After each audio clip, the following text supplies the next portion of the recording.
am Jami Shapiro, the owner of Silver Linings Transitions, the host of the Silver Linings Transitions podcast, and I am coming to you for a 4-part series on do you own your stuff or does your stuff own you?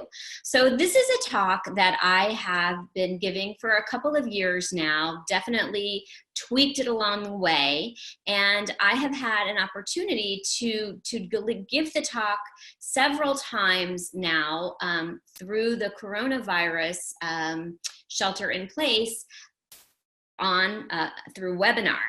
This is going to be the first time I have no audience. So as I always tell my clients, and I always talk about it when I deliver a talk, that perfect is the enemy of done. And I wanted to share the content because there have been a lot of people who have asked me to, who aren't local or who can't make it to the talk. So I decided that I was going to lay the whole talk out. Sometimes I do it a 10-minute talk, sometimes it's a 2-hour talk. So I'm going to give you all the content that I've got. I'm going to do it via Zoom, and I'm going to also put it on a podcast. So it's going to be an interesting experiment for me, and but bear with me because I think once I get into it, you'll see where we're going. So the first thing I want to do is I'm going to share my screen and tell you a little bit about who I am and why I give this talk. So I'm hoping that it says I'm sharing my screen, and I'm going to do the presentation mode. See if this goes. It works. Okay, so do you own your stuff or does your stuff own you? So I came up with this topic for a talk because I have a cousin, I'm from Florida, and he was talking about the day that he bought his boat, or not the day he bought his boat, but the fact that he owns a boat. He said, when you own a boat, you almost feel like the boat owns you because, you know, you feel guilt if you're not taking your time to use the boat. And I think we kind of are the same way about our stuff. It's like sometimes we are living our lives for our stuff rather than living our life. And I'll give you an example. So I was new into the senior move business, and we had gone into a home, and the client was considering moving into a senior community. She was living in a 3-bedroom home alone. And when we got there, she asked us to remove our shoes, which is a pretty common practice. I'm a shoe removal person myself. And she said, but she qualified it. She said, it's really hard for me to maintain the house, so I like to do as much as I can to keep it clean. So she gave us a tour around the house, and the first thing that I noticed, which is pretty common, is that she had a 3-bedroom home. She was living in 1 bedroom. She had the kitchen that she was living in, and she had the family room that she was living in, and she had her, TV table, TV stand set up so that she could eat her meals in front of the television. And she wasn't using the dining room. She wasn't using the living room. And then of course she had the two bedrooms she wasn't using. And she had some really nice collectibles and some things, but she wasn't living in that house. She was air conditioning the house, and she was, paying for the utilities for the house, but she wasn't living in the house. And so that was sort of the catalyst for why I wanted to call this, do you own your stuff or does your stuff own you? And as we get into the meat of the conversation, well, actually it's not a conversation, as I get into the talk, I hope it'll help you. So a little bit about who is Jami Shapiro. It's quite interesting, and I like to give you a little bit about it. Well, first of all, I was an only grandchild to 1 set of grandparents, and I was very, very blessed and lucky that my grandparents had a great sense of humor in general and about aging. And because I spent so much time with them, I always had a love of seniors. And my grandmother, a few funny stories I like to share to sort of set the stage. So my grandfather cheated on my grandmother. And but they actually remarried after 3 years. and we were celebrating their 50th anniversary. And my grandmother stands up and she says, 50 years with time off for bad behavior. And I always loved that her sense of humor. And the other thing that I remember about my grandparents is that they had a bulletin board. And the bulletin board had a picture of the front of the body and the back of the body, and it had little red push pins. And my grandma said, we're not going to talk about what hurts today. We're just going to put a pin in it. So it was her way of addressing the fact that aging happens and that we don't feel good, but we're not going to dwell on it. And so if you notice the picture on the top left, it says, follow me to the party. When I was first starting Silver Linings Transitions, we did a wheelchair and walker event, a wheelchair and walker decorating event. And I have sort of had this philosophy that, I'm hoping that one day I get to be very old. And for me, living in a senior community, I feel like is going to be the right choice. I'm super extroverted, and I see senior community living as an extension of dorm living or cruise ship living on land. And as an extrovert, I want the option of being around other people, but I also feel like I'm going to be on the party committee. And I have a girlfriend, and we've sort of already made our plans for, I'm now divorced and she's still married, but the joke is, it's not really a joke, but that women tend to outlive men. So we've sort of decided we're going to be roommates, and we're going to live in the senior community together, and we're going to be the ones that organize all the parties. So I feel like that is my attitude about aging. And I think, and this is something that you'll hear throughout the talk, that how we embrace what comes is really a determinant in how we do with it. And, having the opportunity, I feel like I'm really blessed. The majority of our clients have been seniors, although we do work with divorcing clients. I'm going to talk about that some more as I go through the talk. But I have the advantage of owning a senior move management company, that we're going into seniors' homes when they are going through all of their belongings and figuring out what they're going to keep and what they're not going to keep, and getting to know seniors. And what I will tell you consistently is that seniors who embrace aging and have a good attitude about it fare far better. One of my absolute favorite clients was a never married, no children, but she was probably among the favorite of all of our team because she just had this infectious spirit and she was so happy. And so really attitude is so important. So a little more about me. So I've shared with you that I was really close to my grandmother. I'm incredibly sentimental. If you notice the picture on the bottom right, it's my oldest daughter, Jillian. This was her first birthday, and this was wrapping paper actually that she had gotten with her gift, and I was taking pictures of her, and it was this like Mylar wrapping paper. And so I am one of the savers, and I actually save wrapping paper if it's in good shape. I don't save things that aren't, but I definitely, I'm going to be honest, I know that I would have hoarding tendencies. I've got ADHD, so it's interesting that I own a company that does home organizing in addition to moves, and have hired my company several times, and I'm really open about the fact that I have ADHD. I think it's a gift, but it also means that I am chronically disorganized, but I'm also incredibly sentimental, and I don't save the way our greatest generation saves, but I'm a saver. But anyway, when my daughter graduated from high school, I made her a lei, and I put different pictures from her throughout the years, and I collected letters, and I wrapped it in that paper. So that was kind of fun. So that I wanted to find that picture, but I couldn't find one with the wrapping paper. If you look at the top left, top right corner, sorry, those are my three daughters. My oldest daughter, Jillian, on the top is 19 years old. She is now a sophomore in college. My middle daughter, Alexandra, but we call her Allie, is going to be a senior in high school. And my youngest, Addison, is 12. So I live in a household of women, strong women with big personalities. And that's a big part of who I am. And also when I left my marriage, which was a really, really hard thing to do, I knew that I had to model behavior for my daughters, and they got to see me strong, and they got to see me weak, and I'm really proud of who they're growing into. And then the bottom picture, speaking of sentimental, is my prom dress that I wore to my senior prom in high school. And yes, I still have it, and I turned 50 in January, and I wanted to recreate my 80s prom, because actually, although I had a date, by the time we got to prom, we had missed dancing. And so I said I was going to dance at my prom for my 50th birthday. And I did a lot of other fun things to recreate that. But that gives you a little bit about who I am. And I think it's really good for me to share, because I'm not an organizer. To be able to share some tips for organizing. What I will tell you about people who do have ADHD is that we don't look at space the same way that other people look at space, which is something that I never realized until I started Silver Linings Transitions, when I would go packing on jobs, because the women on my team, a lot of them had the ability to look at what would fit into the box and how, and they were super efficient packers, where I actually struggled with it.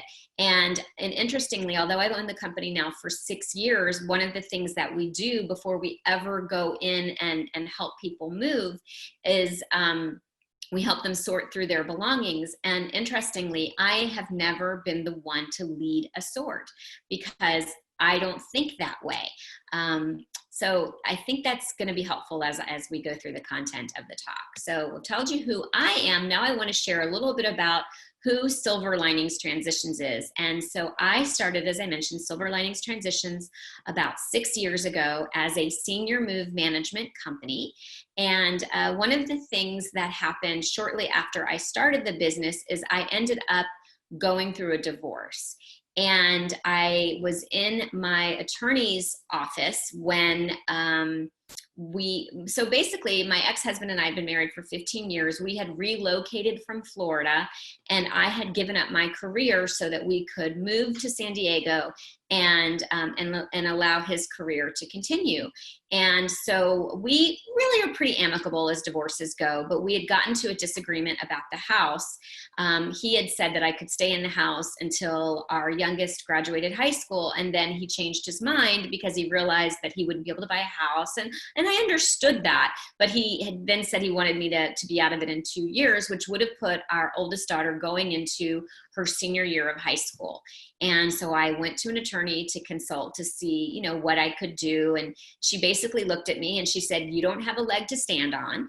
And if you and your husband at the time, can't agree, then you're going to go before a judge, and the judge is going to make you put your house on the market, usually within 60 days. And I looked at her and I was in disbelief. And I said, so in the middle of everything else that's going on in my life, you're telling me that I'm also going to have to move? And she said, yes.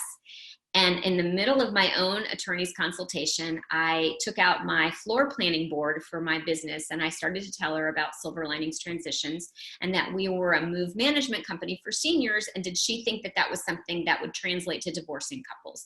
And so, as they say, necessity is the mother of invention, and we ended up starting to help divorcing clients as well. So we also, in addition to helping seniors go through a lifetime of belongings and figuring out what they're going to keep, we also help divorcing couples, which is very similar in the fact that they are, letting go of some dreams and a lifestyle that they expected to have. And it's also, sometimes there's a division of belongings, and there needs to be somebody who comes in and balances that. Another thing that Silver Linings Transitions does is we help when there's been a death, actually. From my own story, and I'll share a little bit about this as we go through the talk, but my grandmother had lived in her condo independently, and she ended up dying from a medical mistake. And so my family, really in full grief, had to go into her condominium and get it ready to sell and figure out, who was going to take what and what we were going to do with everything that she had left behind. And because her death was unexpected, she hadn't really gone through her belongings. But the other thing that happened is that we were fighting about her belongings. And that's one of the things I'm going to talk about later in this talk is is how we can keep families from having to fight about belonging. So Silver Linings Transitions is really a company that helps people who are transitioning through whatever they are going through when they also have to make a move. And I do like to tell people, anyone can hire us. We work with busy professionals, but it tends to be, you know, divorcing couples, seniors, and then we go in after a death. And we also partner with a realtor, Brian DeVore, with the DeVore Realty Group, and we have a really great relationship with him. And he actually, if he sells the home, and I'm not going to go too much into that, just want to share it with you. If he sells the home, that he provides our services, at least a portion of them for free. It's usually almost always all of the packing and usually the unpacking. Sometimes the sorting can be additional, but that's something that, you know, you're welcome to call. If you've listened to this and you need to make a move or you need a realtor, I'd love to talk to you about what it is that he does, because he's not just a traditional realtor. I never work with just a traditional realtor because I'm not just a traditional person. So Silver Linings Transitions, we help people in transition, but I'm really proud of the fact that I hire women who are transitioning back into the workforce. It's interesting. So when I started Silver Linings Transitions, as I mentioned, I was married, and I actually had a friend who had approached me because she had a friend that was selling things on eBay for seniors, and she was doing really well with it. And she suggested that we go into business together. And she started doing the research on the business, and she found out about the senior move management industry, who was going to be coincidentally having their national conference in San Diego just maybe 1 or 2 months after she discovered it. So we took the classes that we could take, and we started actually working with her husband, who was going to guide us in starting a business. Because although I had been a realtor and I had run my own business, I had never started a business from the ground up. And one of the things that was great about our partnership is that she is super organized. And as I've already mentioned, I am not. So I was going to be doing the marketing and the sales and concepts, and she was going to be the one that helped us get organized. Well, shortly after we went to the conference, we both sort of put the business on hold because we both had, actually I had a bat mitzvah to plan for my daughter, and she had a bar mitzvah to plan for her son, and we tabled the business. And when we got back together and were ready to start working on it, it turns out that her husband had actually started his own consulting business, and it had taken off, and he really needed her help. And at that point, we had not gotten a single client. We weren't even working at that point. We had the name of the company, and I had built the website, but that was it. So I knew that I wanted to do this work, but I had no idea how I was going to do it by myself. So I first tried to find the right partner, and I actually went to a national Association of Professional Organizers meeting. And when I introduced myself, I said it was like the funniest thing that I was actually standing there, because nobody who knew me would ever put me in an organizational meeting. And I explained that I was looking for a partner to help me build this business. And the right partner never came, and I didn't find just that right person, because any of you who've ever been in a partnership with somebody know that it can be almost as important as the person you marry. I mean, it's a really important, trusting relationship. Couldn't find the right partner. And then I was like, how am I going to build this business? So I actually posted something on Facebook, and I put, looking for part-time meaningful work, call me, and sort of explained a little bit about what we were going to be doing. And the first person who called me was a woman who had been a stay-at-home mom for 18 years, and she had a college degree, and no one would hire her because she had been out of the workforce for so long. And I didn't even know that was a problem.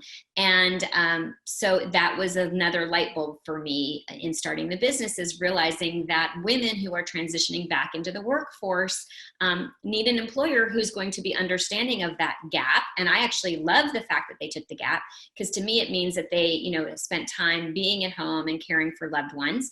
And then after I figured that part out is when my marriage ended.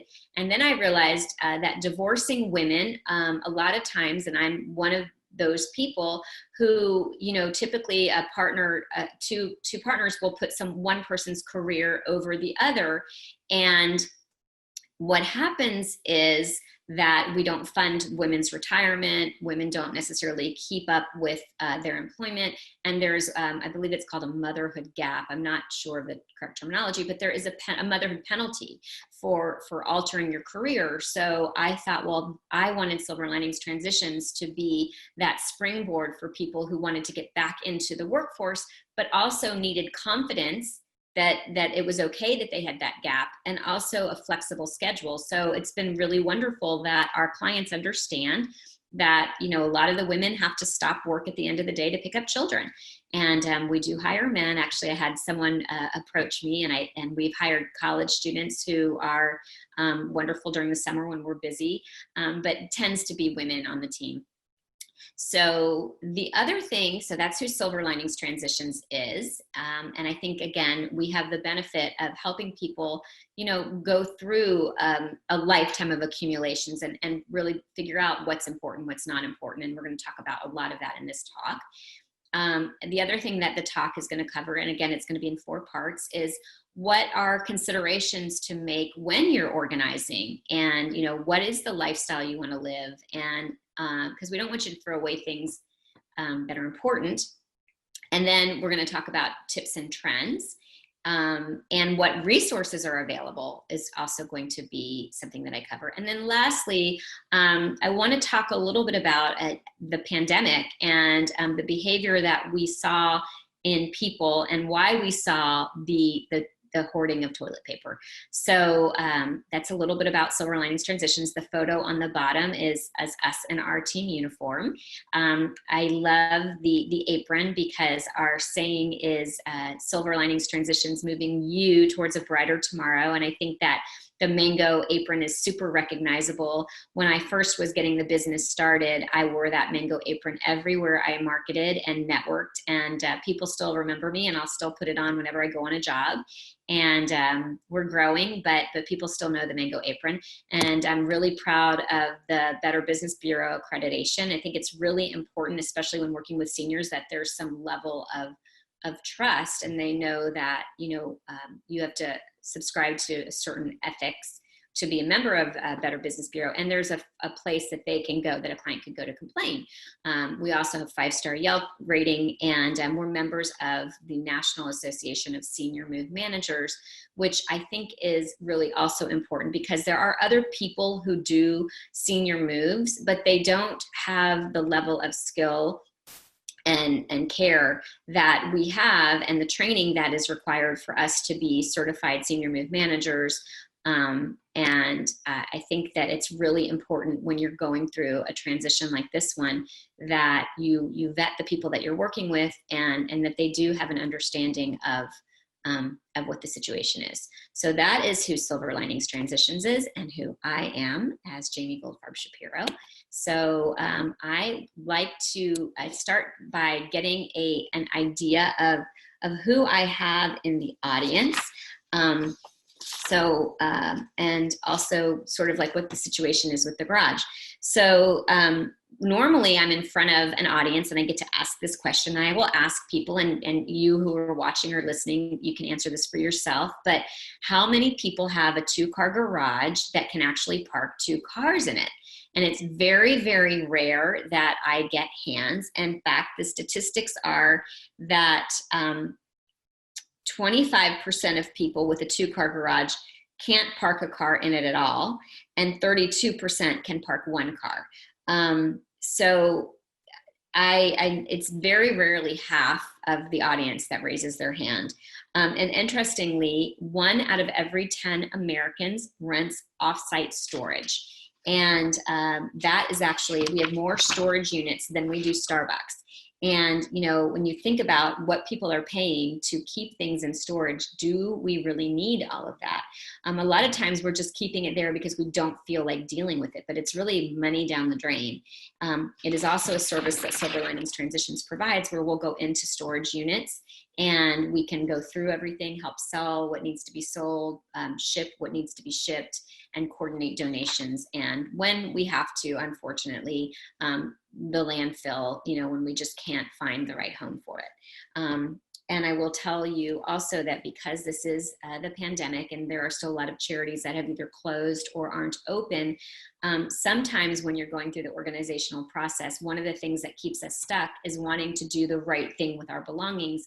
And that may not be an option in this situation, but don't let it keep you from moving forward in the process, because sometimes there just isn't the right, the best way to take care of it right now. But it's better to get it out of your life, and we're going to talk about that too. And then while we're talking about garages, there are 4 P's that do not belong in your garage. So don't store these 4 things in your garage. One is paint, because it actually changes, the heat changes the consistency of the paint. Paper, it's not good for paper to be stored outside. It's rodents can get to it. Propane, it's actually dangerous for propane to get heated up. And pet food, because again, we've got rodents and it's not a good place to store it. So if those are things that you're storing in your garage, find better places for it. I'm also going to add photos to that, because the heat definitely changes the integrity of the photos. So the reason that people hold on to their stuff, and again, this is usually where I've got people's hands going up, but we're going to talk about all of these, is they feel guilty throwing them away. We talked about that. Sometimes it's because they think that their kids might want it one day, but they're not necessarily using it, so they're holding on to it. There are memories attached, and we're going to talk a little bit about good memories and malignant memories, which I learned about when I was learning the organizational business.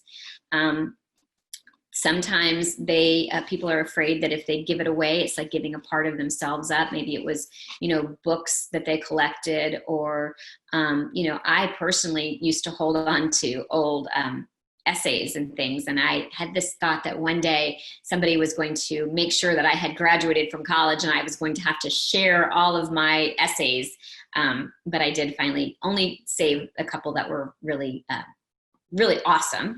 Another reason is that they're not sure how to determine the value. A lot of people, and we're going to talk about that as we go on, people hold on to things because they have a perceived value, or they paid a certain amount for something. And then the other one is, I might use it someday.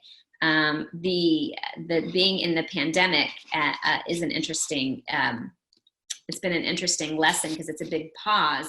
And if you've been holding on to something that needed to be fixed, and you kept thinking, oh, one day I'm going to fix it and then I'll use it. Well, we've now had 3 months in this quarantine, or it's not a quarantine anymore because it's more than 40 days, but shelter in place. And you've had plenty of time. If it was something that you wanted to fix, you could have fixed it. If it was something you wanted to read, you could have read it. So it's a really good opportunity to look at our lives and think, okay, is this really important to me, or is it something that I can be done with? And then it was given to me by someone special, and I just don't know what to do with it, so I'm storing it. So there are a couple of mistakes that you can make by rushing the process. I want to make sure that I address those. And that is getting rid of everything but the essentials. That's not going to make you happy. Storing it, and that's packing everything that you're not taking to put it in storage and to go through it later. That's not a great way to handle it either. Or overestimating the size of the place that you're going. And then another mistake that people can make in downsizing is letting family members have too much control.